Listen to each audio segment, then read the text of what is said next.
वालेकुम अस्सलाम। अल्हम्दुलिल्लाह मैं बिल्कुल ठीक ठाक हूँ। फरहान बेटा आप कैसे हैं? और मैंने आपका ये कमेंट पढ़ा कि ma'am I have passed in MA English in second division from the university of Punjab because of your lectures. I use to watch all your lectures during my preparation. Heaps and piles of thanks ma'am. मुझे पढ़ के बहुत अच्छा लगा। अल्लाह ताला आपको ऐसे ही मज़ीद कामयाबियों से नवाजे और मुझे हमेशा अपनी दुआओं में याद रखिएगा। Best of luck. And then मैंने ज़ैद अहमद आपके बेटे वाले कमेंट्स पढ़े, मुझे बहुत अच्छे लगे कमेंट्स पढ़ के। बहुत अच्छा फ़ील हुआ पर्सनली कि आप मुझसे इतना प्यार करते हैं, इतनी रिस्पेक्ट देते हैं, इतनी केयर करते हैं कि आपने कमेंट में बताया कि आपको कितनी ज़्यादा हेल्प मिलती है इन लेक्चर से।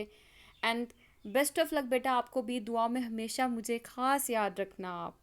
आप सबकी दुआओं से ही ये चैनल प्रोग्रेस करेगा और आप सबकी दुआओं से ही, आप सबकी सपोर्ट से ही चैनल प्रोग्रेस कर रहा है।